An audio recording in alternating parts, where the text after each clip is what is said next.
বোকাজানত আজি আমাৰ ৰেলী হ'ল ৰাইজৰ বহুত উপস্থিতি আৰু আমাৰ সকলো ইএম সকলো এমএসসি ধুনীয়াকৈ কাম কৰি আছে কেইদিনমান আগতে ক্লেণ্ডন নিংটিও আমাৰ পাৰ্টিতে যোগদান কৰিছে গতিকে এবাৰ বোকাজানত আমি বহুত ভাল ভোট পাম বুলি মই আশা কৰিছোঁ কিমানমান ভোট জিকিব বুলি ভাবিছে সক ইয়াতটো কন্টেষ্ট নাই আৰু যি কন্টেষ্ট অলপ সলপ আছিলো ইমান মানুহে কংগ্ৰেছৰ পৰা জয়েন কৰিলে এতিয়াতো কন্টেষ্টে নাই গতিকে গোলকিপাৰ নোহোৱা গোল দিব পাৰে এটো তেওঁলোকৰ কথা কাৰ্বি আলঙত এইবাৰ 80% ল'ৰা ছোৱালী মেট্ৰিক পাছ কৰিছে যোৱাবাৰ যথেষ্ট ল'ৰা মেজিষ্ট্ৰেটো হৈছে মইতো কাৰ্বি আলঙৰ ল'ৰা ছোৱালীবিলাকক কৈ আছোঁ যে যেনেকৈ এতিয়া আমাৰ 50,000 ৰিক্ৰুটমেণ্ট হ'ব 7% হিলছ টাইপ ৰিজাৰ্ভেশ্যন আছে কাৰ্বি ল'ৰাসকলে আগতে ষ্টেট গভৰ্ণমেণ্টৰ চাকৰিত এপ্লাই নকৰিছিল মই তেওঁলোকক কৈ আছোঁ যে সকলোৱে আবেদন কৰিব লাগে কাৰণ অকল কাৰ্বি আলঙতে নহয় গোলাঘাট নগাঁও সবতে চাকৰি আছে হিলছ টাইপৰ পোষ্টবিলাক খালী হৈ থাকে গতিকে সেই সজাগতাটো আমি আনিবৰ কাৰণে চেষ্টা কৰি আছোঁ আৰু বাকি কমিউনিটি অসমতো তেনেকুৱা কোনো কথা নাই সব কমিউনিটি এপ্লাই কৰিব পাৰে স্যাৰ বিজেপি সভাত এবাৰ ধৰ্মীয় সংখ্যালঘু লোক বহুত ওলাই আছে সংখ্যালঘু হওক সংখ্যাগুৰু হওক অৰুণোদয়টো সকলোৱে পাইছে চাকৰি মেৰিট বেচিছত সকলোৱে পাইছে গতিকে মই ভাবোঁ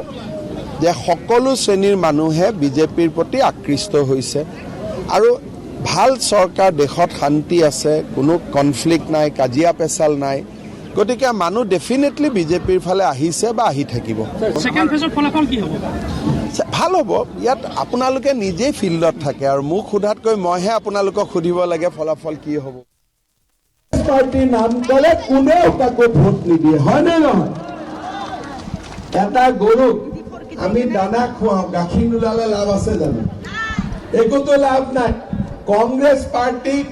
দানা খোৱালেও কংগ্ৰেছ পাৰ্টিৰ পৰা গাখীৰ নোলায় হয়নে নহয় পুৰণা আগৰ নোটবিলাক যে আছিল চলে নেকি বোকাজান বজাৰত নচলে যেনেকে পুৰণা নোটবিলাক নচলে তেনেকে কংগ্ৰেছ পাৰ্টিও আজিকালি আৰু ভাৰতত নচলে এই ক্লেণ্ডন নিংটি আগত কংগ্ৰেছত আছিল নে নাই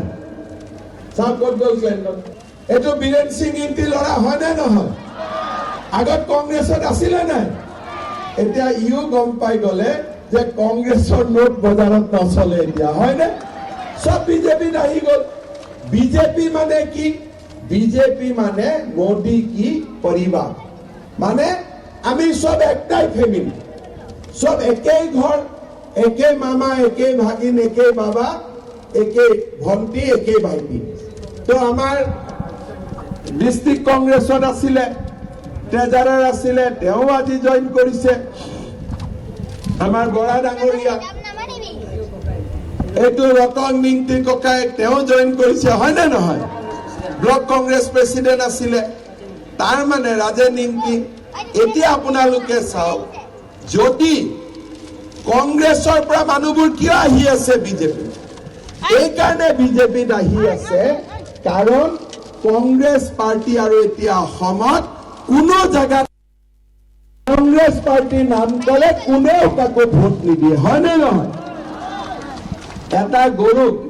আমি দানা খুৱাওঁ গাখীৰ নোলালে লাভ আছে জানো একোতো লাভ নাই কংগ্ৰেছ পাৰ্টিক দানা খোৱালেও কংগ্ৰেছ পাৰ্টিৰ পৰা গাখীৰ নোলায় হয়নে নহয় সেইকাৰণে সব মানুহে সবে বিজেপিত যোগদান কৰিছে আৰু বিজেপিক আজি মানুহে আঁকোৱালি লৈছে